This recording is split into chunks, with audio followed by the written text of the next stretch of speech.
So I want to say I am so thankful and grateful that you take the time out of your week to join Luke and I on these calls. It really means the world to me. It shows me that you definitely want to get some results. You want to, you're tired of settling for wherever you're at right now, and you know deep down that your restaurant can be more, that you can be more.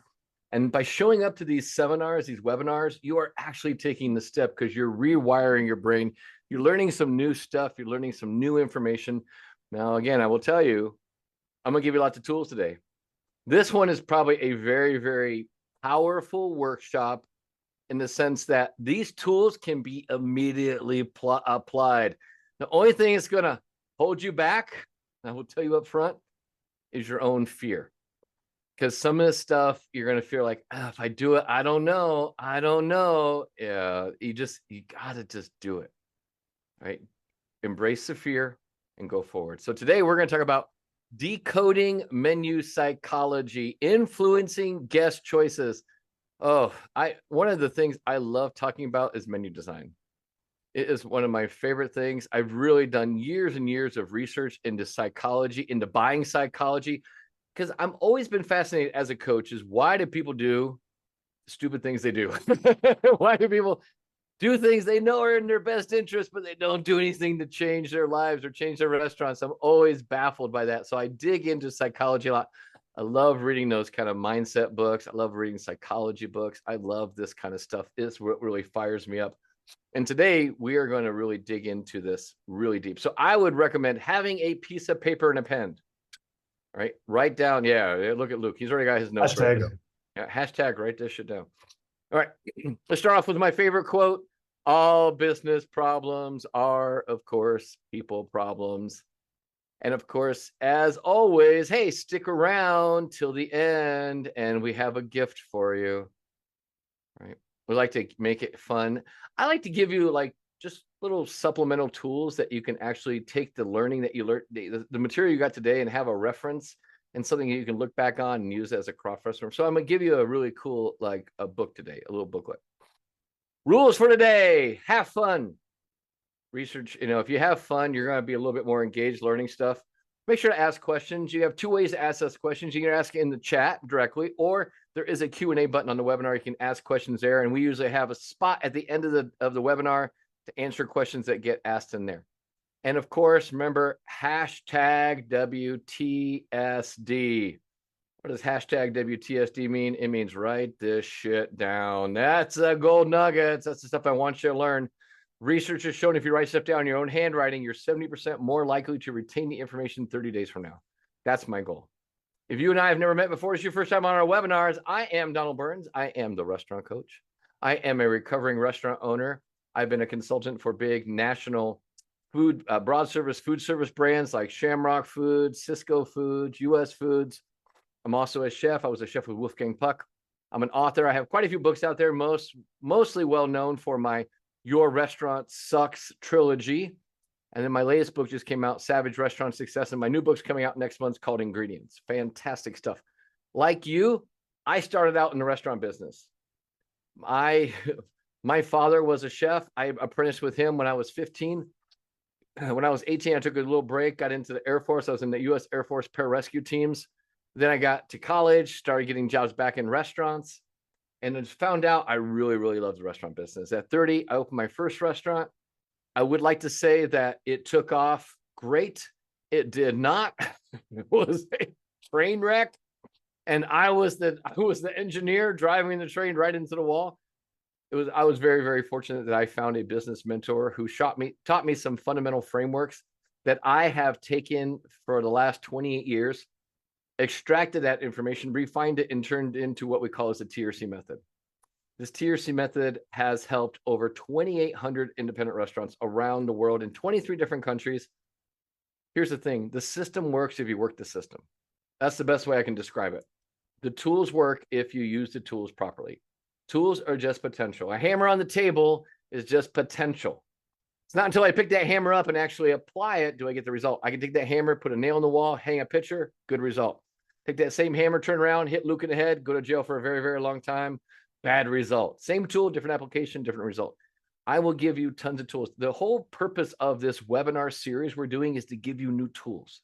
to start thinking a little bit differently. Because when we challenge your thinking, your perception, you're going to see things that kind of like, oh, that makes sense now. Oh, I can see where that's happening. Right. So let me ask you a question. What if I showed you some simple hacks that can increase sales 20% practically overnight without raising menu prices? Would you guys be interested? Give me a yeah in the chat if you're interested in learning some tools and techniques. So just to type it, yes, yes, yes, yay. Oh, we got a hell yeah. There we go. There we go. Yes. All right, you guys are here to learn the good stuff. All right, so make sure you have a piece of paper and a pen because we're going to cover quite a few tools today, quite a few different ways that you can actually break free and get those profits up to where you want them, okay? So today we're going to talk about the elements of menu design to start off with. So the first part of this thing is the elements of menu design. Now, menu design is a very, very tricky thing. And when I talk about stuff, when I had my first restaurant, I was very fortunate to get this mentor who told me that, hey, Donald, if I gave you a combination lock and said, open a lock, could you open it? I said, well, not without the combination. He goes, exactly. But what if I taught you the combination? So he taught me this simple framework called people, product, process. We call it the 3P framework. And here's the thing I'll tell you about the 3P framework. It is invaluable about getting the restaurant and life you want. Everything you need to grow your restaurant to the point where you're not working in your restaurant, but working on your restaurant, to grow your profits to 15, 18, 20% is here inside this framework. Right now, looking at that framework is like, all right, that seems pretty simple.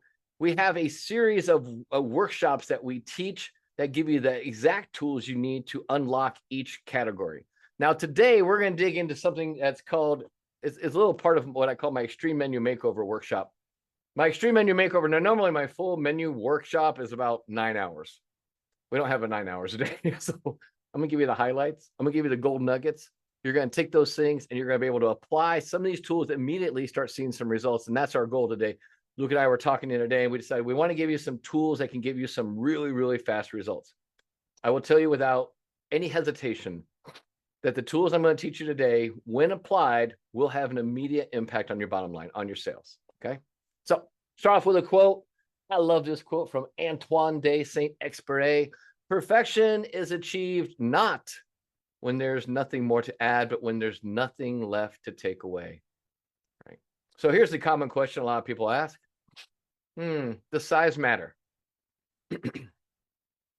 Menu size must match your brand. Now, there's a lot of different menu sizes out there, right? There's the classic, paper size, 8.5 by 11. There's the legal size, 8.5 by 14. I kind of like what they call the tabloid size, 11 by 17. Now, you're looking at this picture now, and this is what we call a portrait mode, or that's a portrait view. So the portrait kind of placement of this menu. I like a tabloid menu turned sideways, so it's landscape. Why?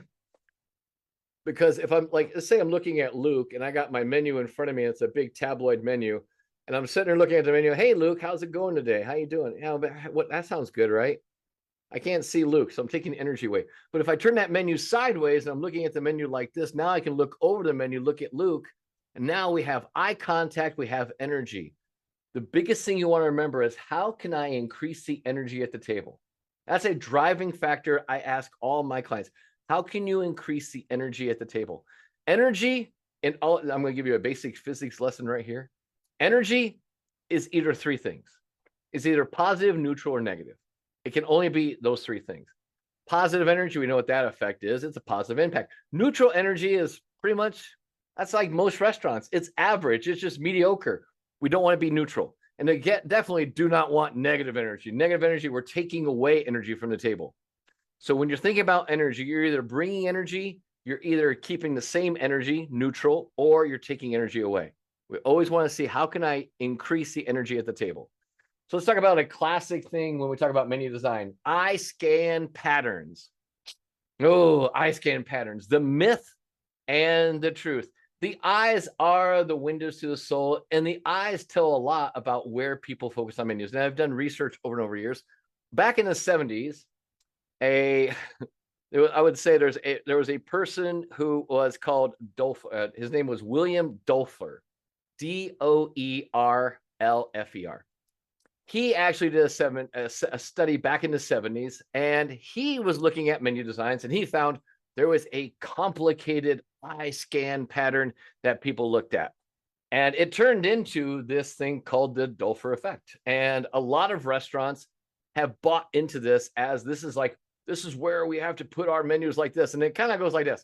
You look at number one, then you go up to number two, then you scoot across to number three, and then you go down to four, then you come up to five, down to six, and then back over to seven. I mean, that's crazy, right? I mean, how do you really, it looks like you're trying to have a football game here. It's like a running a play for a high school football team. It's like, oh, you're going to go here, and then we're going to go there. No, then you're going to cut back here and do this. Now, here's the funny thing.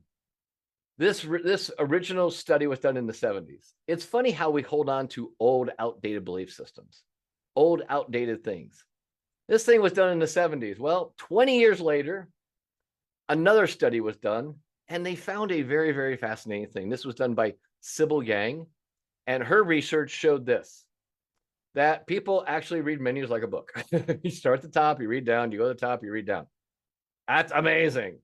Now, here's something I want you to write down. Hashtag write this shit down.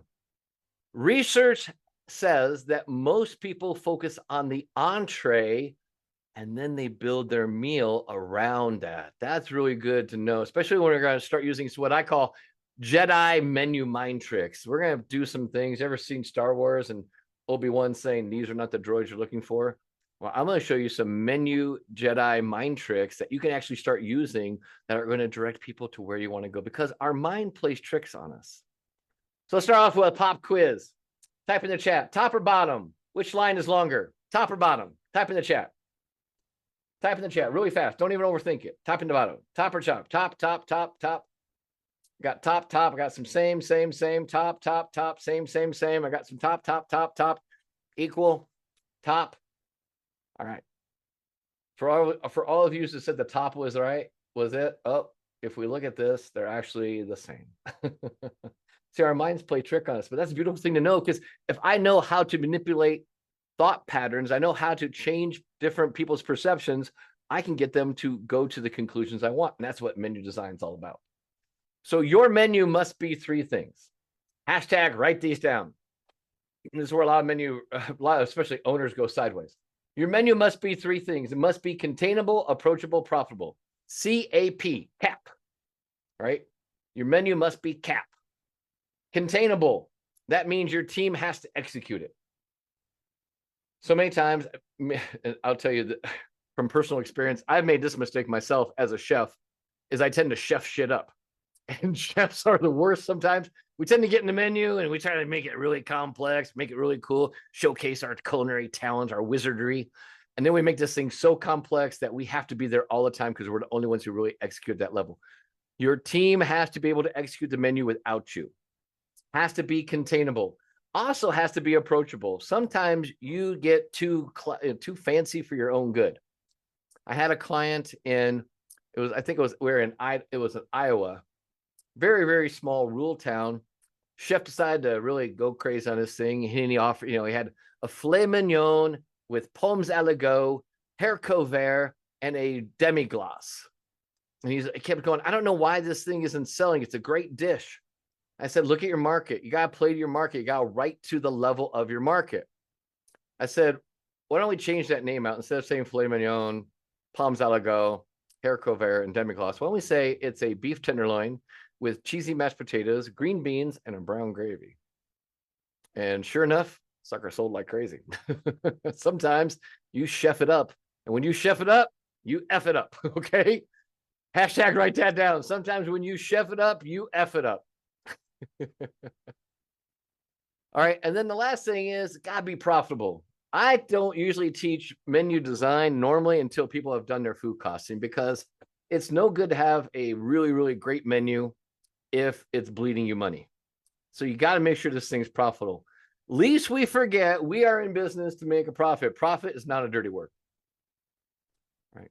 Last that I know, most restaurants are not charities. They're usually a for-profit business, and we want to make money. All right. And I want you to make money. So your menu must be cap, containable, approachable, and profitable.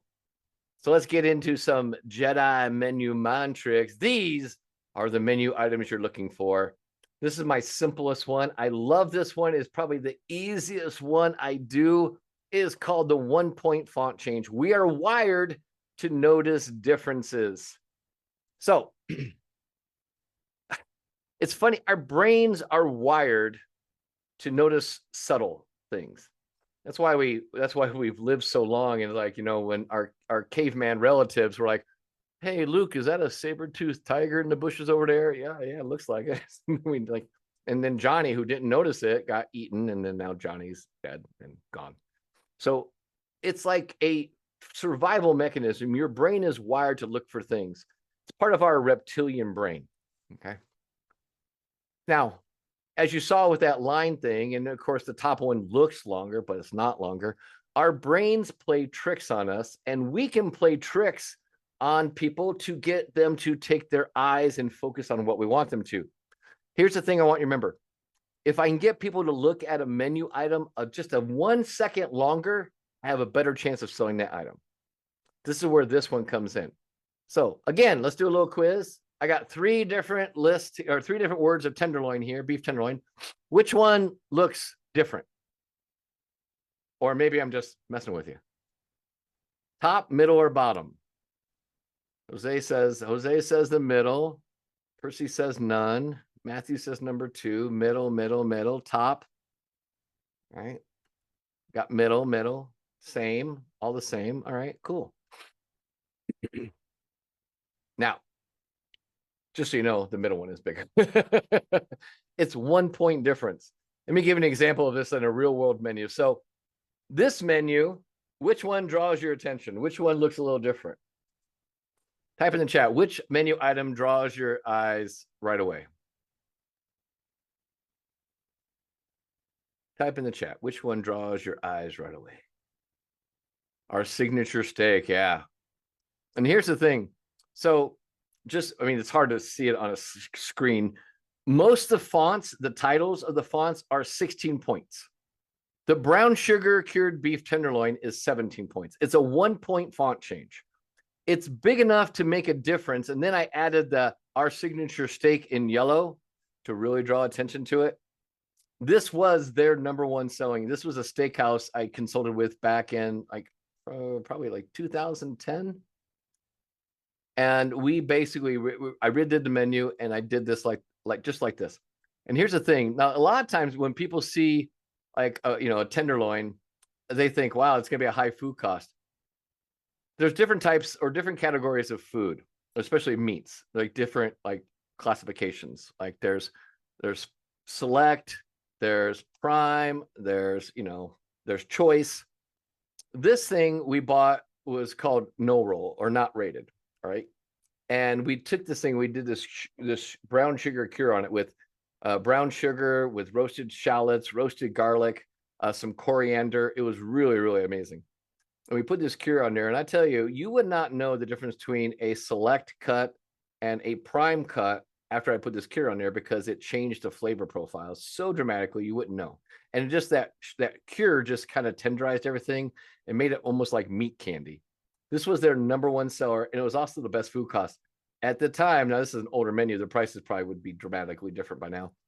At the time, this food cost on this thing was 23%. For a steak, that's an amazing food cost for a steak, okay? So yes, the middle one is 1 point bigger. Again, I want to have a second chance for you to look at that item. If I get a second chance, it increases my chances of you ordering it, and that's where I want to drive you to. Next up, the bold word. This is another one. This is an easy one too. I mean, there's 2 easy ones I'm gonna give you. 1 point font change. Now, here's the thing I'll tell you about the 1 point font change. Don't overuse it. You can only use it 1 time per section.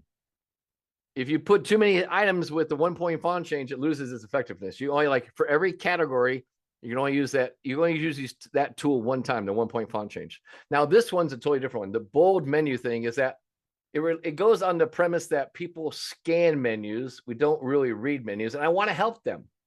Okay, so let's look at this menu right here.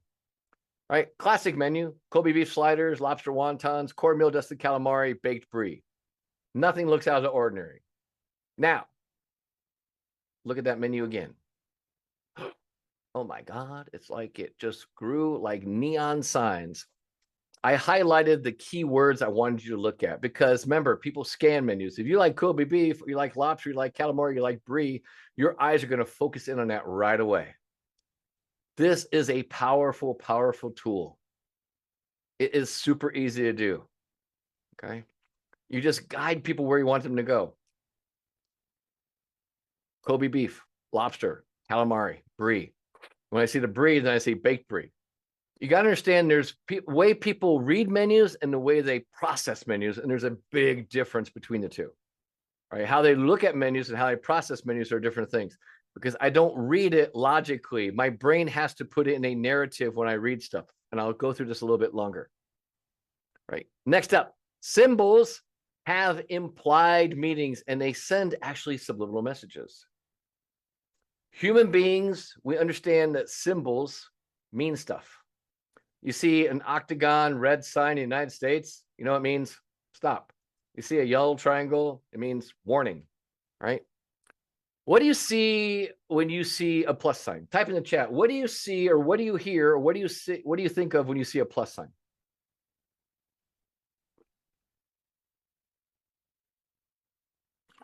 Yeah. And, right?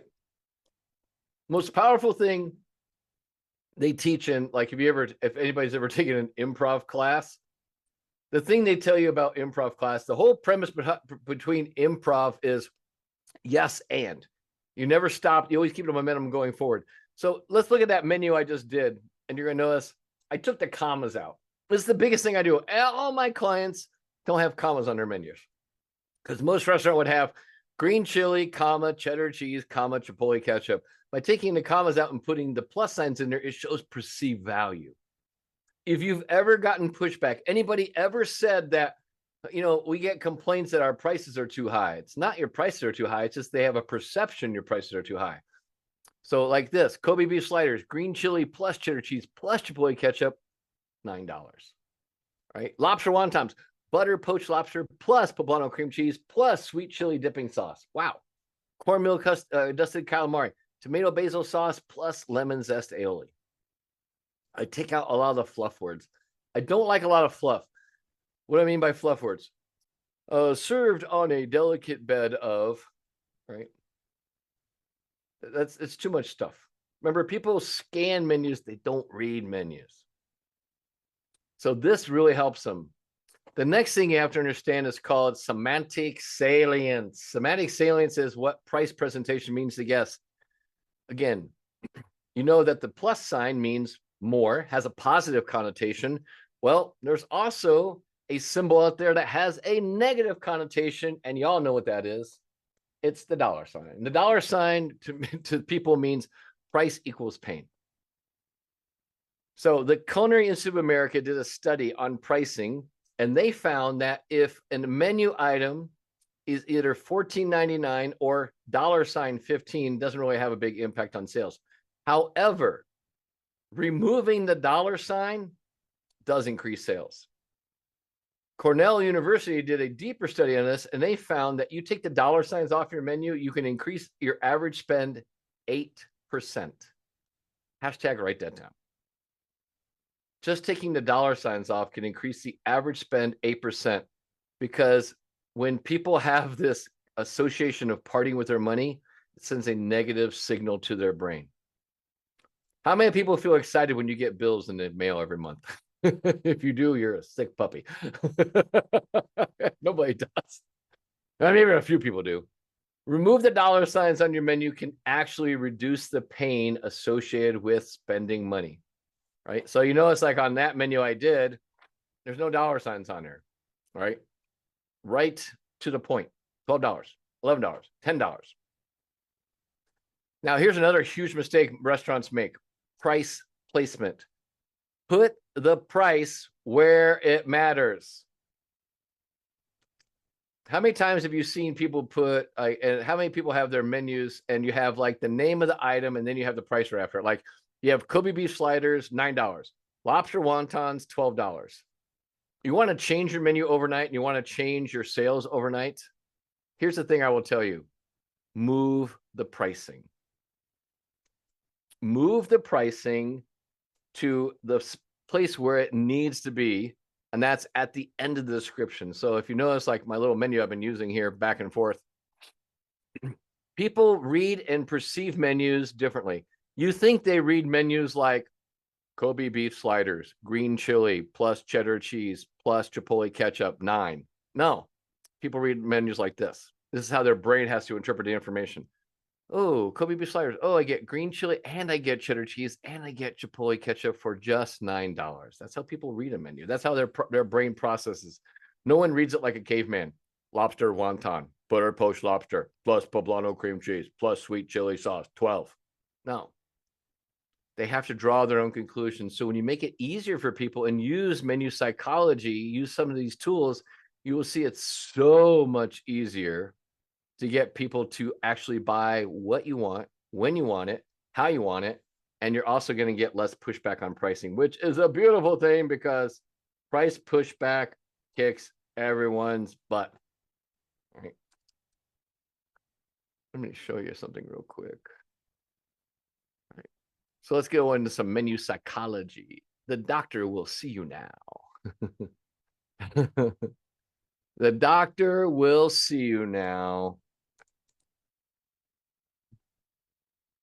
All right. Let me pull this up real quick. So you're going to have a good time with this.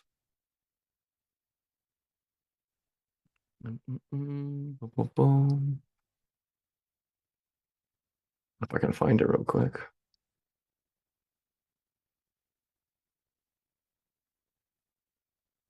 No, I can't find it. I'll pull up later. All right. Words are powerful. Words are so powerful. I mean, I write so many books, and I'm a huge believer in the power of words. Let me give you a short demonstration, right? Here's what I want you to do. Unless you're driving, don't do this, okay? But I want you to close your eyes. I want you to close your eyes. I'm going to read off a bunch of words. I want you to listen carefully, and I want you to imagine the words that come to mind, all right? I want you to think of the image that comes to mind when I read off these words. I will give you a list of words. Close your eyes. I'm watching you, Luke. Close your eyes. All right. There he is. I want to make sure. Close your eyes. Listen carefully and think of the image that comes to mind. Are you ready? Bed, rest, awake, tired, dream, wake, night, eat, comfort, sound, slumber, snore. Now open your eyes and type in as many words as you can remember. Type in the chat as many words as you can remember. Type in as many words as you can remember. Please, please, as fast as you can. Type in as many words as you can remember. Got sleep, awake, snore, bed, snore, tired, got sleep, got sun, got sleep, sleep, rest, bed, awake, sleep, sunrise, got rest, snore, got sleep, got snore, sleep, bed, got snore, sleep, awake. All right. How many people had bed? If you had beds, type me. All right. If you had snore, type me. All right. If you had sleep, type me. If you had sleep, type me. Type me, type me, type me. If you had sleep, me. All right. Here's the thing. I never said the word sleep. Everything I gave you implied sleep. I did not say sleep. The words were bed. No, most people get bed and snore because it's the first word and last word I say. That, my friends, is called priming and recency effect. Okay. Your short-term memory is very, very powerful, and we want to use that to our advantage in menu design. So how does that help us out? Look at these menus here. Items at the top of the column and the bottom of the column tend to sell better. So what do I put at the top of the column and the bottom of the column? I put my high profit items. The stuff that, people, we call them, we did that menu engineering, right? We talk about puzzles, or we talk about plow horses, which are, plow horses or workhorses are popular, not profitable. I bury those in the middle, right? And at the top of the column, bottom of the column, I put all the good stuff that I really want to sell. I put my puzzles there and my stars. That's how recency. By changing your menu positioning around, you can actually increase your profit. You can increase your sales 10, 12% overnight. Now, you got to know what your menu items cost. So it helps if you know what the profitability is. But if you do that, I mean, you can really take advantage of it. This is where, when I do menu engineering with people, I can change their profit and their sales overnight just by understanding this menu psychology. Also notice, like you did, like in that one that said brown sugar tender, said our signature steak. I use words sometimes and boxes and icons to draw people's attention to where I want them to go. Right. Now, let's talk about some do's and don'ts. Do's, big fonts. Make it easy to read. Don't. You see how this one on the right-hand side has like the, like has the dot out to the price? That's a bozo no-no. Don't do that, please. And also, when you see the one on the right, if you notice, the prices are all nice and neat in a line up and down.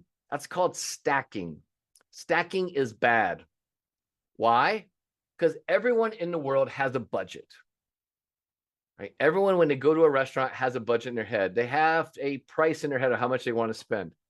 So most people, again, they scan menus, they don't read menus. So if your menu is stacked like this, the pricing up and down on the side, I'm going to scan up and down to the price point I like, and then I'm going to read backwards to read the item. That's bad. Remember, I want them to see the name, read the ingredients, and then fall into the price. That's why we use the sequence we do. Name, then the items, and remember, we took the price signs in there. So this plus this plus this plus this plus this, just for $14. And I take the dollar sign off. That's how you increase your stuff. Okay. Do not stack your menus. If you have a menu, like a graphic designer design your menu, your graphic designer will do it like they'll do it nice and pretty, and they'll stack your prices because they want it to look pretty. Hashtag, write this down. Pretty is not profitable. Okay. You want to be profitable. I don't want to be just pretty. I want to be profitable. The one on the left is one of my favorite ones because I love the big, bold fonts. I can see, right, oyster, poor boy, brisket, Reuben. Oh my God, barbecued kitchen sink. Oh, the veggie burger. Oh, I love Cuban sandwiches. So it makes it easy. Make it easy for your guests to find what they want. Make it easy for them to find what you want them to find. That's the whole idea of menu psychology, is to drive their eyes where I want them to see. And when I get them where I want them to see, then I get them to buy. So if you're on Pinterest, Pinterest is a great place to do like menu research. If you follow me on Pinterest, the restaurant coach, I have a board up there. It's called Restaurant Menu Design. You can just follow me on Pinterest, the restaurant coach, and you can find, I have a board of all menus I've put on there, and some really great ones and some bad ones. Some great examples, some bad examples, but it's a really good exercise to see as many restaurant menus as you can and look for what's out there. Okay. Now, a lot of times when people are looking at menus, a lot of times they'll ask me, how big should a menu be? Is there such a thing as too small of a menu? I'll say no. Right? Do not underestimate the power of the small menu. I'll give you a classic example: In-N-Out. In-N-Out menus have stayed the same for years. Now, they break all my rules. They have the dollar signs and they stack their prices. But when you only got 4 items or 5 items, it doesn't matter. Okay. All right. You got to understand that smaller is sometimes better. It's a little more efficient. It's faster on your team. You have less inventory. It will increase your profitability. One of the things a lot of restaurants understood after COVID is that they had to cut their menus down because they went to just, carry out and delivery only. But when they got reopened again, they found that having a smaller menu was actually better, a lot more profitability for them. Right? We have a tendency to want to add stuff to the menu because we get bored with it. If your guests aren't bored with it, don't do anything. And here's the thing I would say: if your guests are bored, that's what your features are for. Don't overload your menu with all your ego, pride. Try to showcase all the crazy things you can do. Most of my clients, I have them usually strip their menu down about 50%. Usually have them take 50% of their menu items off. It just makes it a leaner, meaner machine. And especially the way the economy is going with, supply chain. I mean, who noticed in the last week chicken prices? Crazy. I have a lot of clients taking wings off the menu right now, just putting them on hold because it's just it's crazy. The price points are just crazy for chicken. Right? You got to know when to basically put it on the side and just say, I'm not going to run this for a little while. Right. Let's talk about anchors and decoys.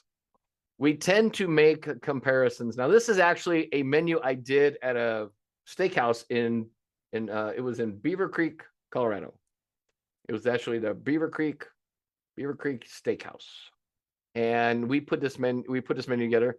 This was on their appetizers. I had a PB&J and a bottle of Cristal. So a peanut butter and jelly sandwich and a bottle of Cristal for $197. Right underneath that, I put a chilled mixed seafood platter for $87. I did not sell a lot of peanut butter and jelly sandwiches with a bottle of Cristal. I mean, I had a couple, highfalutin people that wanted, jet setters that wanted to show off to their friends that they could afford a peanut butter and jelly sandwich and a bottle of Cristal for $197, but not too many. I sold a lot of the mixed seafood platter, right? This is called anchoring. Anchoring is I put a high price on the menu and then I put a lower price item underneath it, right? It is a beautiful, beautiful technique and tool. And why? Because it draws that price juxtaposition. Because when you see that one price, you're like, oh my God, that's outrageous. That's crazy. I don't know how that's going to be able to, how people can afford that, right? So how do we do this? We actually do this in very, very subtle ways, right? Let me show you a great tool and technique for this. Okay. Right. So you saw this menu, PB&J. How about, remember this menu I showed you earlier when we did the 1-point font change? I did the same thing. I did anchoring on this thing too. I put a 24-ounce buffalo ribeye for $42, and then I put the ribeye for $35. Again, some people were curious about having a buffalo ribeye, and they ordered it. I didn't sell a lot of buffalo ribeyes. I sold a lot of ribeyes. The tenderloin was the best seller. The ribeye was the second best seller. Right. And there, I did it on purpose. This is a beautiful thing about anchoring. I put that high price item on there that I don't really care if I sell a lot. I'm doing it purely for juxtaposition. I want to put a price up there that people go, a ribeye 42 or the ribeye for 35. I like ribeyes. I think I just want the $35 one. Right. That's a great use of this tool and technique. Another thing you always want to remember when you're doing your menus, this is a great technique to do. 109 seconds. That's the average time spent looking at your menus. I challenge you to have someone take your full menu, have a stopwatch, and don't tell them what you're doing it, what the time limit is. Just start reading the menu from the start. Read every word like you normally do it at your normal pace. Just read, and then let them start reading. And when you hit 109 seconds, say stop and see how far they got. If you're like most of my clients, they only get about halfway through your menu before the time is up. This is why a lot of people don't sell some of those really good items at the bottom of the menu or on the second page of the menu or third page of the menu, because people just get bored and they lose attention. The average human nowadays has the attention of a goldfish. That's 9 seconds, not much. Average person reads a menu 109 seconds. It's horrible. Okay. Right. You want to understand that if it takes longer to make a purchase decision, it leads to what's also known as paradox of choice. Too many options create stress. Restaurant owners often think, and I've done this too, we think that more choices that we offer, the more likely guests are able to find what they want. Now, studies, on the other hand, real studies, psychological studies, show it's opposite. More choices are not always better. Hashtag write that down. More choices are not always better. When confronted with too many choices, people become anxious and they are pressured to make a decision. Have you ever been at a fast food place and there's like a line and the person goes up to order and they're looking at the menu board, their arms are crossed, and they can just feel the pressure of like everyone behind them staring at them like, come on, order. And they're looking over their shoulder. They feel the pressure on, and they go, I just have. That's paradox of choice. I call it threshold. I can always tell, and if you ever go out and listen to the people order at your restaurant, listen for what's called threshold. Threshold is when they say, I'll just have, and they usually order the chickens, usually order the chicken Caesar or the burger.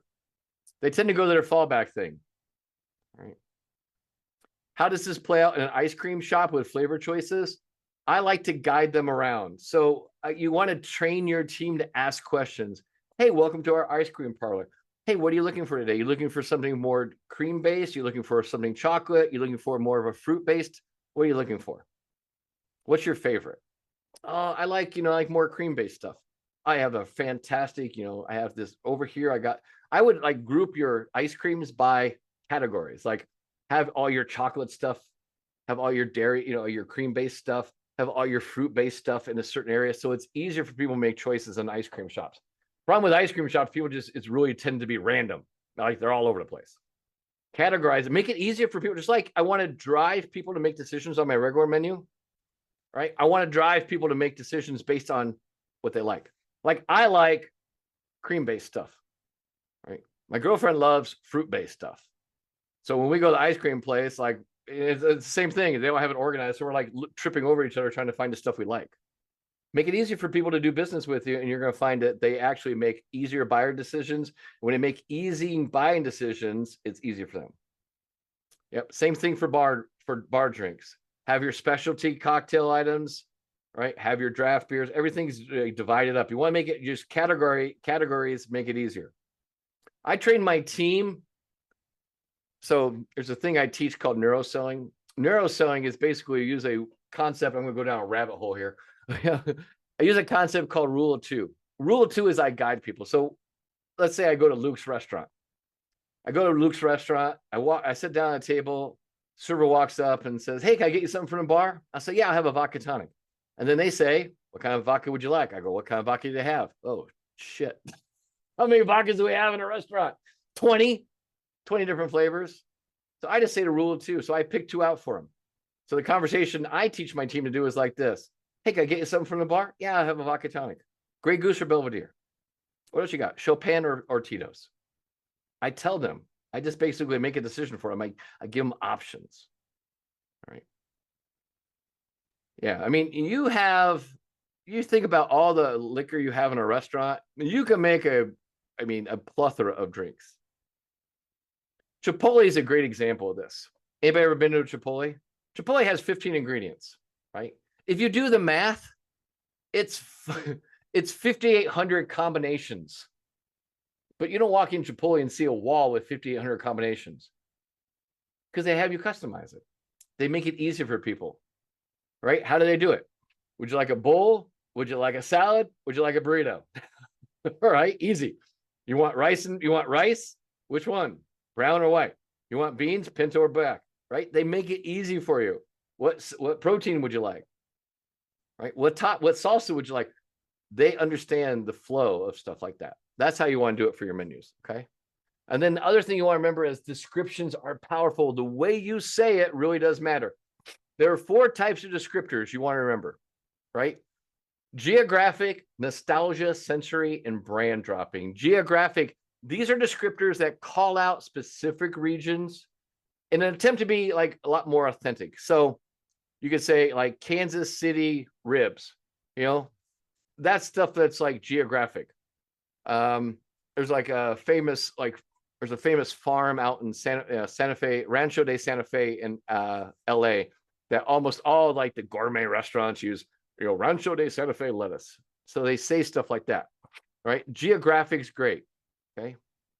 Nostalgia, grandma's zucchini cookies, right? Grandma's, whatever you want to say, grandma's, whatever. Yeah.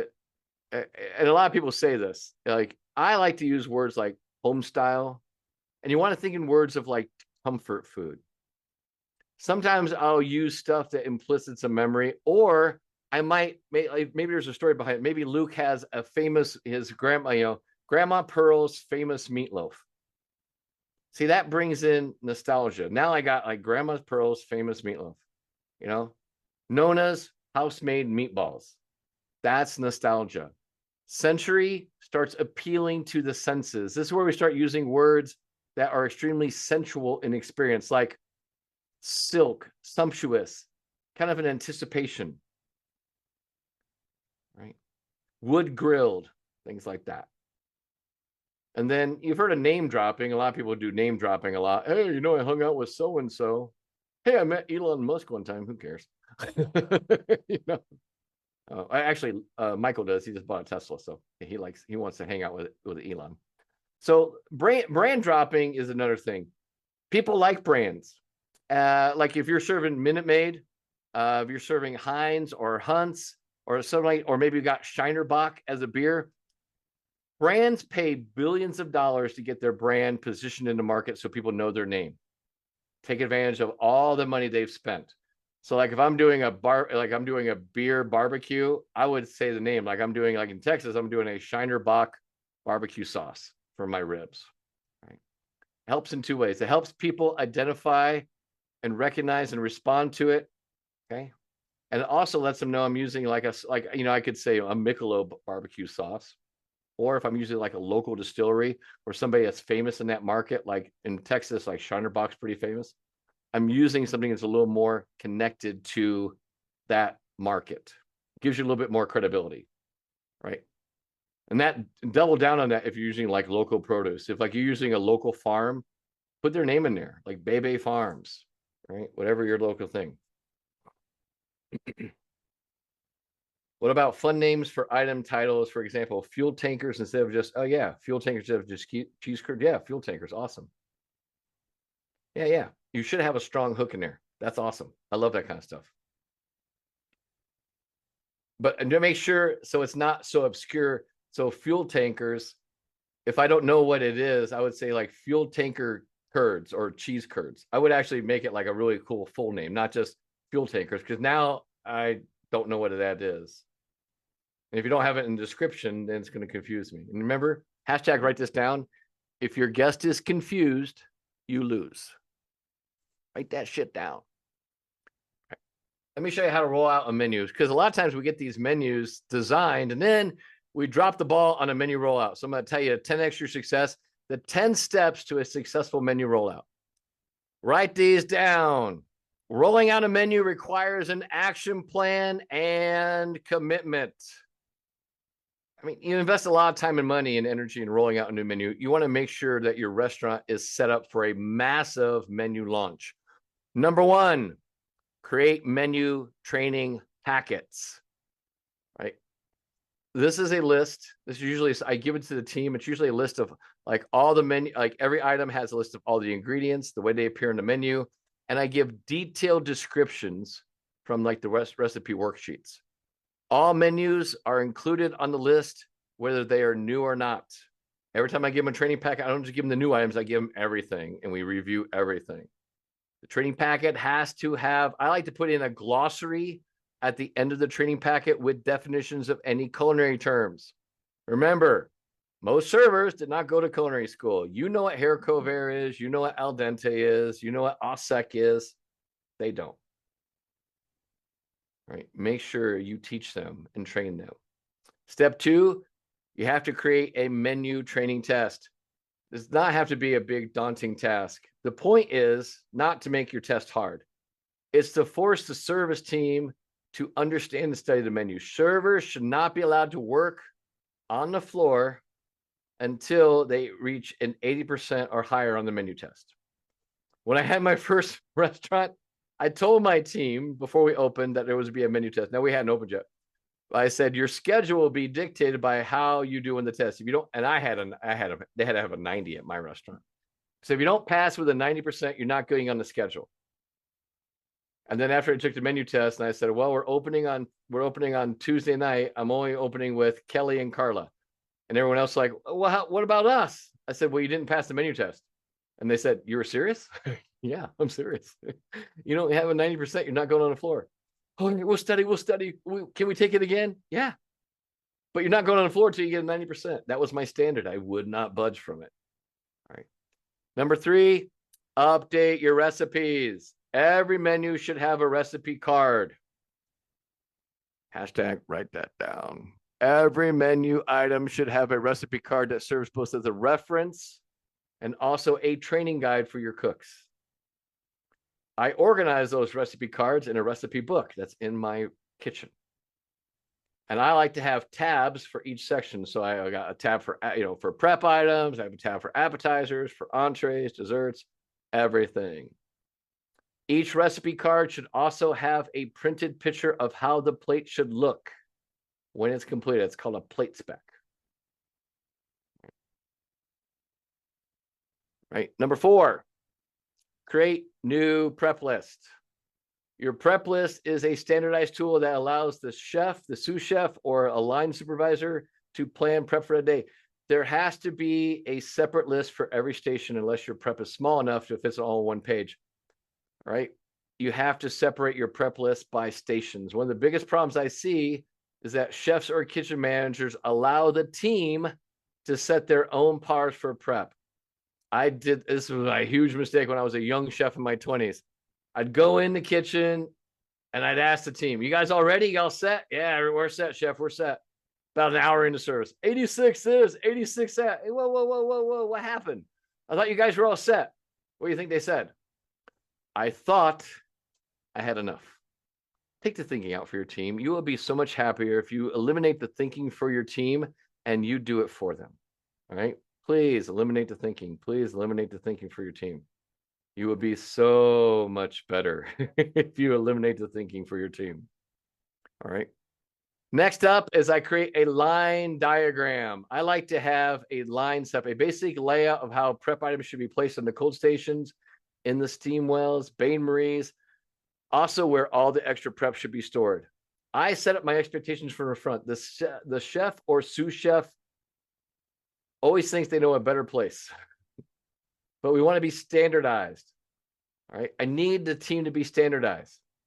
Like if you run in a really effective bar, like your speed wells are set up a certain way, usually like by color coding on liquors. Usually starts with vodka, gin, right? Usually goes by color. There's a reason for that. It makes it more efficient and faster. Same thing for kitchen lines. You want to have your lines set up in diagram where everything goes in the same spot. So that way, like let's say Luke is trained on the line, but he's working pantry, I'm working saute. Luke has to jump over to help me. He knows where everything's at in the line because he's been trained. He just grabs and goes. He's not like asking me questions, slow me down. Hey, Donald, where's your aioli at? Hey, Donald, where's this at? Now we're slowing the line down. In the kitchen, every second counts. We want to streamline efficiency and make our team more productive. This is a best way to do it. Number 6, practice your new menu items. I would say like 4 weeks prior to rolling out a new menu items, you should run these items as features, get both the kitchen and the service team familiar with the items. And then also the cooks and servers should be allowed to taste them so they understand what the flavor profiles are. Number 7, you want to promote the new menu items. You want to start hyping up your new menu item at least a month out before rolling out a new menu. It's hard to hype and it's hard to build hype for anything in less than a month. Luke will tell you that. All right. It takes a while to get the wheels going. It looks time to get some momentum going, get it in the right front of the right people, get the audience looking at it on a consistent basis. Marketing's not like, you don't turn on the floodgates for marketing overnight. It's a process. It takes a little while to get momentum going, dial in the ads, dial in the target audience, make sure what's working, what's not working. They make a lot of adjustments. Trust me, I've seen these guys in work. Right? It's not just a one and done. Hey, Donald, I got some ads for you. All right, have a good day. No, always constantly tweaking, always adjusting them, stuff like that. Right? Hype up the menu. Talk about it on all your social media platforms. Do videos. The best thing you do is go live. Hey, I'm in the kitchen. Hey, this is Donald. Hey, I'm in the kitchen today. Hey, we're doing a little prep on some of our new menu items rolling out next month in June. Oh, I want to show you this one. We have these Korean short ribs that are just to die for. And we got some really cool pickles. Hey, Fred, hey, what's going on? Hey, talk about this a little bit for me. I'm doing live. That's a great way to do it. Number 8, don't forget your dessert menu. A lot of people, they redo their regular menu, but they don't update their dessert menus or their beverage menus. If I'm doing a menu design or we're doing a fresh menu rollout, update all your menus, not just your main menu. And of course, update your POS system. Everyone does this. Everyone does this. Everyone does this. Like, we call it planning fallacy. You think because you can do your menu, I can do the POS. I can update the POS in about 2 hours. How many people have been up at 2 a.m. at their restaurant trying to get their POS updated with all the menu? And even then, still not going to the right stations. It's horrible. I hate that. And then, of course, 10, stay on track. Right? Make sure you have a plan. Make sure you have dates. Make sure you have a list of who's accountable for what. So you hold people accountable to what they're doing. Right? Menu psychology is an art and a science. And when it mastered, it boosts your sales and also guest satisfaction. Applying these menu Jedi mind tricks, they're a little unorthodox, but I'm telling you right now, from working with thousands of restaurants, they work.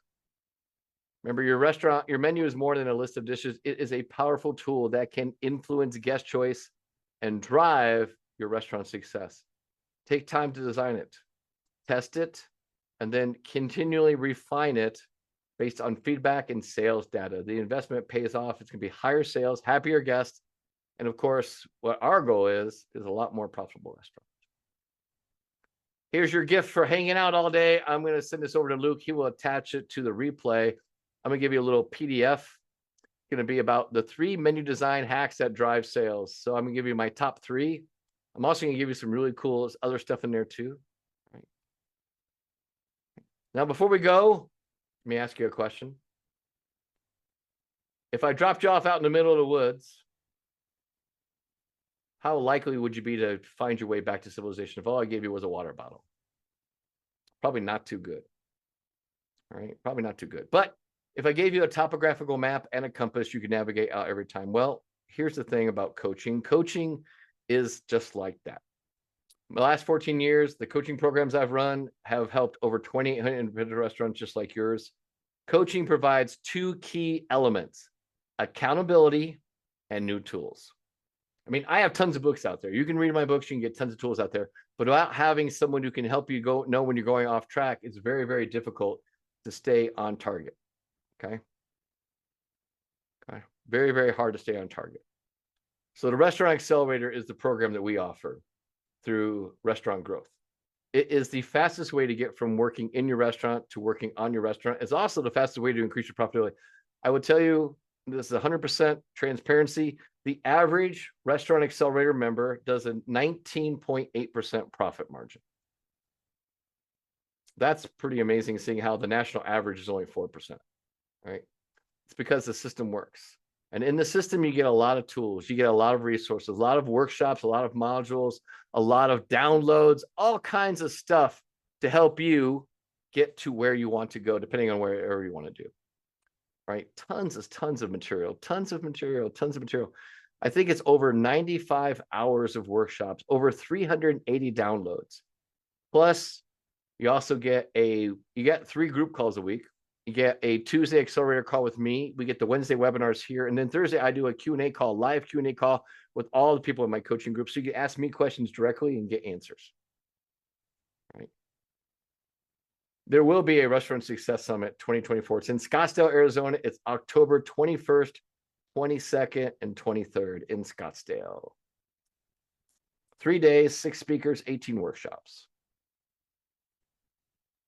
I'll tell you what, if you sign up today, you sign up for Restaurant Accelerator, I'll give you a ticket to Restaurant Success Summit.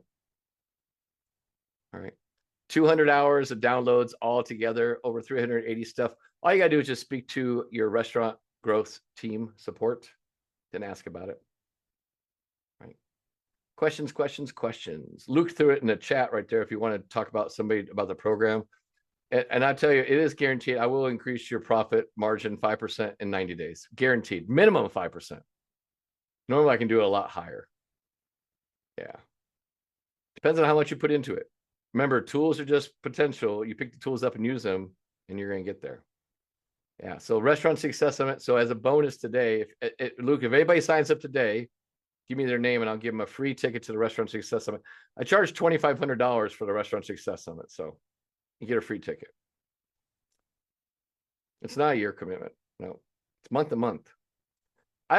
Luke and I like it like this, and I've always done, and this is one of the things we talked about when we did the coaching program. I like a month-to-month program because if I'm not getting you results, I don't want your money. I want you to get results. It kind of helps me earn my keep too, is making sure you're getting results. So that's why we keep it month to month. Super easy to get in, super easy to get out. And I will tell you, you will see results. You will see results. Okay. Any questions? Yeah, I got a few questions coming in here, guys. If you guys are interested in joining the coaching program, again, Donald, first of all, awesome stuff today. Thank you. Thank you. Thank you. Super. I mean, I'm just sitting here blown away. But yeah, if you guys want the stuff that we talked about today is just just a preview, just a sneak peek of Oh, what it's the small. Yeah. whole program can be. Um, so I put a link in the chat below if you guys want to join the program.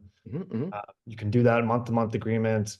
It's, for the value that you get, I mean, it's literally guaranteed to make your money back. So if you're struggling with some operations and your margins are not where you want them to be, what'd you say? You said your average client right now is 19.8%. 19.8. Yeah.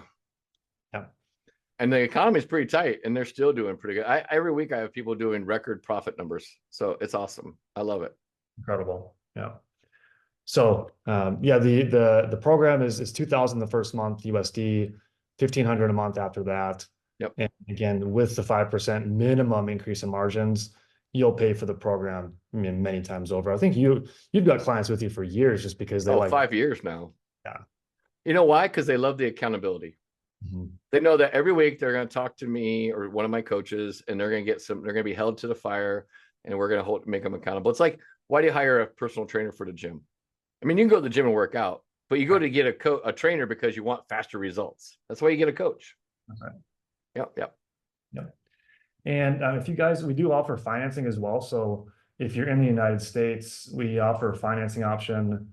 You can get started, I think, for as low as it's like a couple $100 a month only. It's pretty cool if you do the financing option. So I will put that link down in the chat below if you guys want to apply for financing. Yeah. A lot of our clients do financing, even if they're, very, very profitable, just because, who goes to the car dealership and just drops 70K on a car? Most people finance the car. So you can do that as well with this program too. What makes a coach one of my certified restaurant coaches? They've gone through my training program on the TRC method, and they understand the accelerator program, so they can teach my method. So that makes them a certified restaurant coach. They're certified in my training program, so they understand how I process all my frameworks. So remember, every module is a frame. So there's 9 different frames in the accelerator program. So they're trained on all the different frames to teach you and help you. When you get stuck, they give you the tools and give you the resources and coaching to get unstuck. What sector are 19% makers in? All over the board. Now, I'll tell you, like, my steakhouses tend to be 15 to 18. It's hard to get a steakhouse above 19%, but I'll have breakfast places that do breakfast and lunch. Now, my breakfast and lunch places, they do 28 to 34% profit. The taverns I coach do, high 30s, low 40s%. But the average restaurant across the board, my full service restaurants, my fast casual places do anywhere from 18 to 22% profit. The problem is, we'd like to see the recipe for the vanilla bean. I'll send it over to Luke, and he can give it to you guys. That roasted vanilla bean lemonade. It's a killer recipe. I'll send it to Luke. All right. We had a question earlier as well that I believe we had missed. Let's see. It was about Lindsay. Lindsay said, sorry if you already covered this. I was late to the party. Thoughts on the 99-cent pricing versus the whole number pricing? The what? There's a question from Lindsay Kofelt. She's asking thoughts on the 99-cent pricing 99 versus whole number pricing. Research has shown actually the 0.99. People are pretty smart. Like, so if it's like $1 versus 1.00 versus 0.99, the nines don't really move the needle too much. But the biggest thing that will move the needle is the dollar sign. Take the dollar sign off will move the needle. I have some places that that actually, like, they calculate the tax and everything, and it doesn't really, yeah. But the biggest thing you can do is the dollar sign. I know research has shown, I think Luke can back me up on this as far as marketing, like 7 works better than 9. I don't know why. Like 97, like 997, it works a little bit better than 999. But the biggest thing that you want to do is dump the dollar sign, and that will help you out so much more. Yeah. Perfect. Next week, we've got profit and loss mastery. Oh yeah, it's gonna be a good one. I got some really cool tools in there that are gonna open your eyes up. I'm gonna dig you into a little bit of prime cost fixing. I'm gonna give you some really cool tools. Most people, when they look at prime cost, they know maybe 5 ways to fix prime cost. I'm gonna show you a dozen different ways to fix your prime cost. It will change the way you look at your P&L and your prime cost. Yeah, that'll be a really nice one as well. So hopefully everybody can make that, guys. Same day, same time. We won't be running this seminar again, but we will have the replay available in the webinar series. But we run a new webinar every week. So my goal is to give you new tools each week. Though, anyway, like we said, like if you don't feel like going into the coaching program, that's cool. Just keep showing up on the webinars. We're going to give you some tools. Yep. No pressure at all for the coaching program. It's just if you guys want more results faster. You want more results faster and you want some accountability, let me and my team help you.